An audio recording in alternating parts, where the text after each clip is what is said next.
Hi everybody, welcome to Archimarathon. Today we are in Boston, in Massachusetts. And this is called The First Church, Boston, by Paul Rudolph. So good.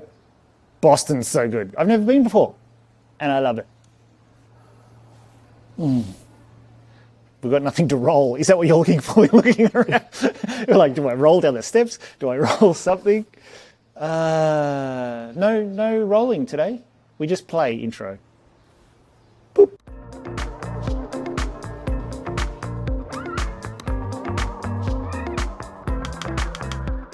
What? It's one take. So I'm going to say hi. You say every. I say body. Staring at the camera. Ready, set, go. Hi. Every. Body. Welcome. To. Archimarathon. Thon. That doesn't make any sense. We only do one take, so that's it. This is really hard to capture. I mean, first of all, the tree's in the way, which is great, but it's really hard to get a sort of hero shot of this place. Well, it's almost in the shadow of the church, because if you see the facade, it's just this little thing that's poking through. Yeah. Holding up the original Gothic arch and just going, look, it's still here, and we're back here, you know. Yep. Really modest. And it's a beautiful kind of bowl-like space. Yeah. But of course, that's not modest, but it's almost needed to bookend the space. Bookend. It's good. It's good. Good. Bookend. It's good. Yeah. He likes that.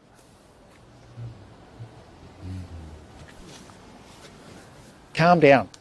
You can see the rules clearly being set up here. Like that 45 there is pretty much similar to that existing plane there. That sets off into this simplicity of the new 70s spire. Those rules we see when we get inside become this incredible complexity that seems random, but it starts from this simple premise. But look at this, it's borrowing the buttress language from the original Gothic church. So it's related but different. And then it's using the same geometry as the neighbour, related but different without copying the aesthetics. It's very mature. So all that's left of the 1867 church, you think about the way the Gothic buildings are built, stone spires, and then walls with buttressing in them, but with a timber roof. So if there's ever a fire, the roof will burn out and the thing will just collapse on itself. So that's probably why we're left with this. And of course, a buttress is the way the Gothic buildings are built. At 45 degrees, where the corners are the weakest. Rudolph has taken that to then set off his geometry. Look at that. And that starts becoming the entire geometry for the building. That's where you get these beautiful moments where he then turns it 45 back on itself. So the congregation could be sitting here. The minister could be over there on a beautiful day. You don't have to do it inside. Look at the texture of the stone of the old church. And behind you, you can see the new wall, the concrete. It's in the same colour, although brand new, and it's expressing a verticality with that. And you notice there's a sort of graininess to the stone as well. Well, there you go. Pebblecrete. Well, these look like river pebbles. And the thing is, that stone, that limestone, looks like it's just old riverbed dug up. Because look at the stones that are in there. Oh, yeah. So again, using a material that's affordable, but connecting it back with the heritage of the place. When we were first walking past, Kev and I we were sort of going, why the pink? You get it on the soffits out here, you can definitely see it becoming red in there. From the street out there, you don't get much of it. And you realise that when you go inside, it is the backdrop, which is the back laneway of all the surrounding housing. It's the same as the brick colour. And that brick becomes the sort of the outer wall of the space because of the way that he's opened it up. But even over here, though, when you're standing here, I know the camera probably not going to pick it up, but yeah, that's the same pink. I mean, the camera not picking it up, but the eye, we can definitely see the colour connection. But it's so clever how it reveals different language from out there, and it reveals itself as you walk through the building. And I guess, you know what's interesting? What's interesting, That Kevin? way that it dips down, it really is framing just across the street as opposed to the sky. You don't really see the sky out here. That's a really good observation, because there is something about it that's downward looking to where the community would be, or outward looking to where the community live. It reminds me a bit of the Meeting House by Frank Lloyd Wright. That had the same horizontality to it. Yeah, the connection to the terrestrial rather than the celestial. He's good, isn't he? He's good. Let's go check it out.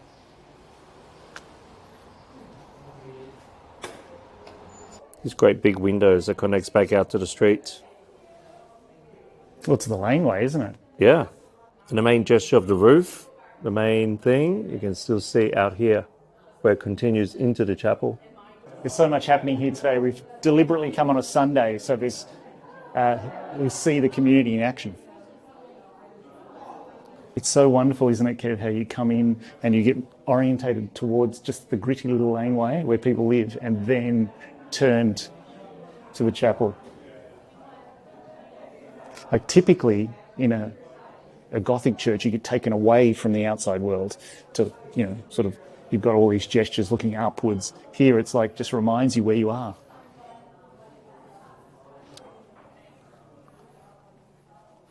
But this is still an introverted space. It's got the best of both worlds, doesn't it? You've got this incredible copper ceiling, but then I notice in the walls there's little bits of copper. Do you know what they are? They are the community members. They all have their names on them. Oh.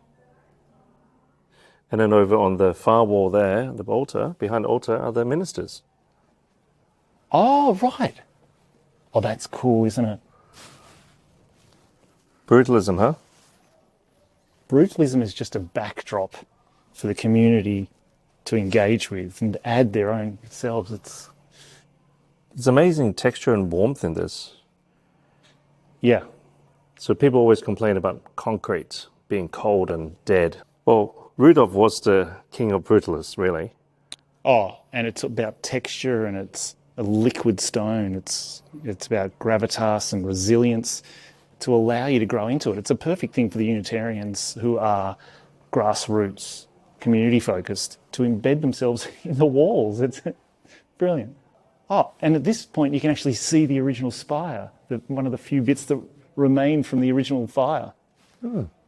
You know, Kev, how we're always talking about rules, get one or two rules and let it tell you what to do.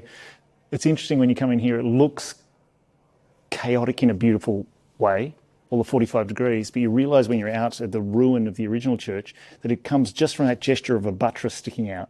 Oh, yeah. And it introduces the 45, and then from there it's almost like it's exploded into this complexity, this beautiful complexity that not only happens in plan, but you can even see where the stairs fold back on themselves using the same 45 language.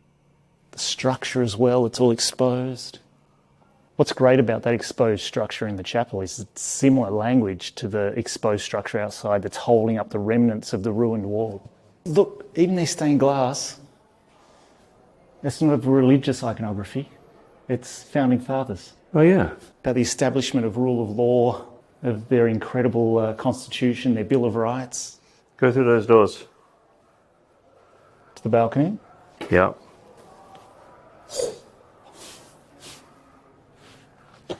Oh, wow. Little reference outside. Just like in so many churches, the lighting faces the altar, not the congregation. Oh. Look at the steps. Introduce 45 degrees, yeah. Follow it through. Beautiful light scoops.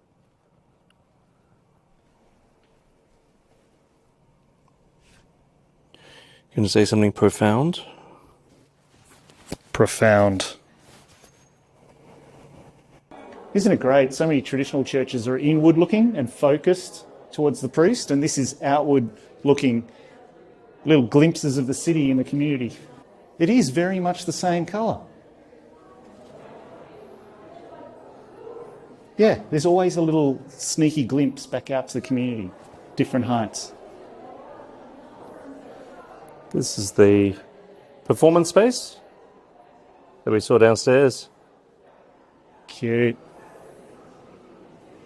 What's great about Unitarian chapels we've seen, similar to the United Church in Australia, is they're lived-in spaces. It's not like a pristine cathedral. It's about the power structures. It's more about the community, and community require stuff. And you see all the stuff. Let's go in there.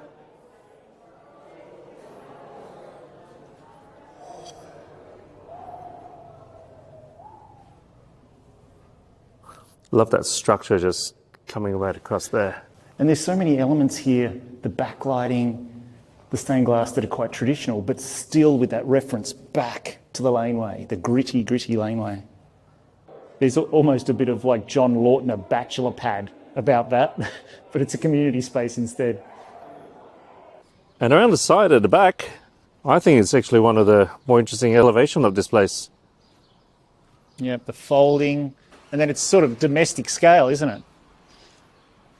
Really related to the neighbouring buildings. You've got the big window for the kitchen and a big tall vertical one. That's the landing.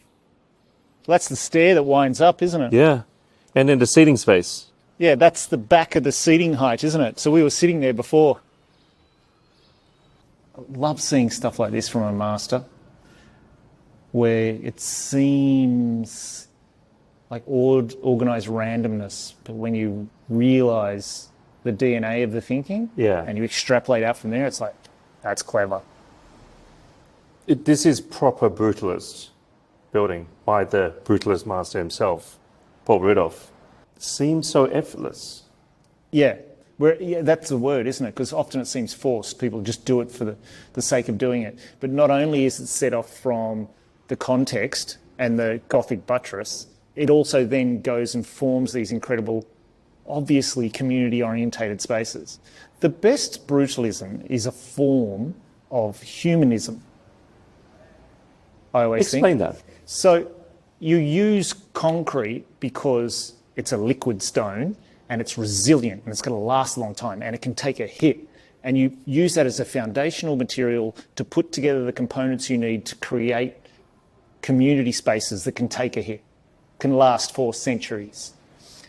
And this is a great example of that. I will create this resilient textured building and you can do what you want to it. You can bang it, you can throw things at it, you can insert beautiful bits of copper into it and put everybody's name in it. You can invent ways to use it. But that's the generosity of brutalism. So I'm going to ask on behalf of the audience, well, what about stone?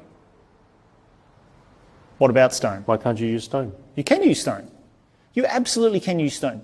Just got to go and find people that know how to work in stone, because that profession doesn't really exist anymore. Fight me, leave a comment. And then you've got to pay 3-4 times as much for that material and that labour, and you've got to wait twice as long. So if you're happy to take all of those hits along the way, knock yourself out. I think people forget these great cathedrals and things that people are so used to seeing. They took hundreds of years to build. And the labour was pretty much free. Yeah. And the material was cheap. We've got a very different economic system now, and none of the architects that use concrete invented that economic system. They're trying to do the best with the hand they're dealt.